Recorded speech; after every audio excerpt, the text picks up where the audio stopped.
Hi, my name is Victor Melendez and I am from New York City. I study hospitality management with travel and tourism as my areas of focus at New York City College of Technology, and I studied abroad in Perugia, Italy during the summer of 2019. As for who am I am at the intersection of many marginalized minorities. I am the child of Hispanic immigrants, Afro-Latino immigrants to be precise.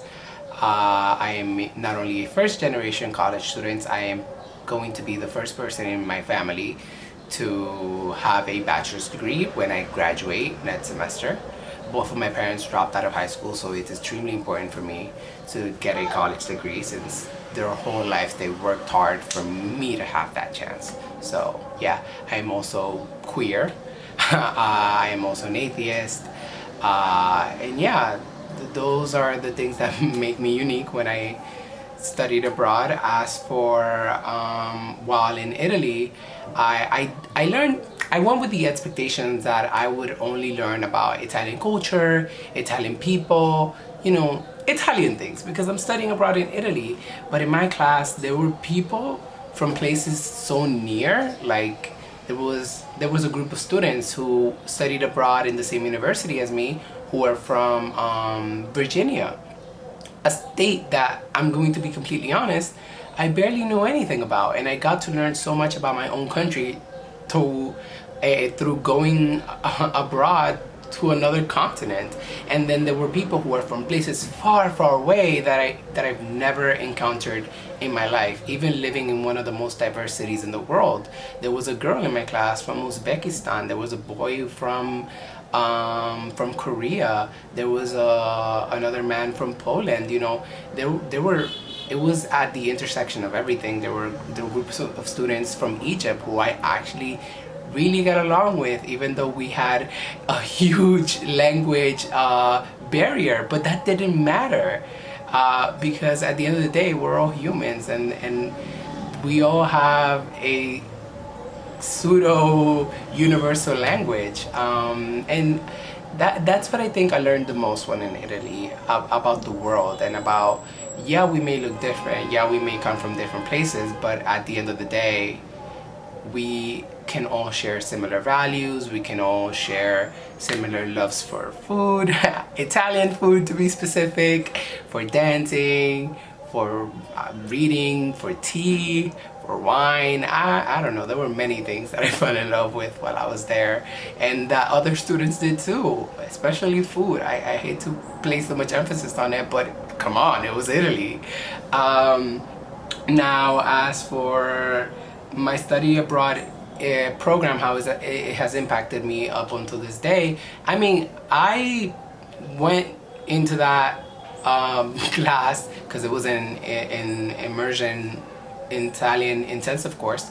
I went into that class with barely any formation in Italian, just me learning online, and I took like 2 months of an Italian class, but since I'm a Spanish speaker, a native Spanish speaker, it wasn't as difficult for me as for many of the other students, so I took the test and I ended up intermediate level. But within that month that I was there, I quickly jumped from simply somebody who could barely say hello to somebody who was fluent. Like, non è che sono perfetto quando parlo in italiano, ma non è impossibile.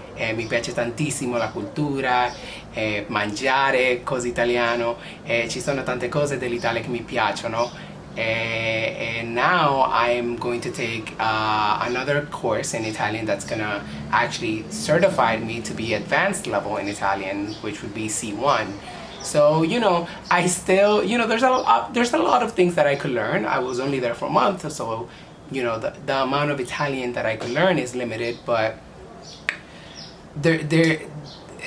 it's just, I think life is a never-ending journey of learning, and I think my study abroad program was a testament to that, because I just want to keep learning about Italy and the world as a whole. Like, what is happening in Uzbekistan? What is happening in Korea? What is happening in Poland? Like, I want to learn about that, and it was thanks partly to this program. And because I already was curious, but now I'm even more curious. Now, as for there was the option for me to answer another question that I chose to answer the question of, did you face any challenges because of your identity? If so, how did you overcome them? Okay. I am obviously a man of color, and that's something that I can't hide. I am a queer man, but I can, pretend, that I am heteronormative, and it's not something that is as visible, and yeah, but my skin color, I can't hide it.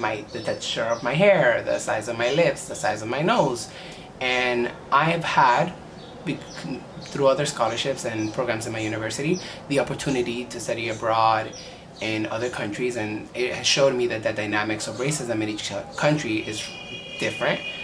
But one of the places that I experienced very visual and blatant racism was in Italy. I do not want to say that Italians are racist or that do not go to Italy. No, it was an amazing experience, but wherever you go, you're at least as a darker skinned person, you're gonna deal with it because racism is global. There were a few times where I dealt with walking past certain people or being near them, and they would hold their purses tighter or kind of walk the other way, or I think one time I got kind of followed through a store.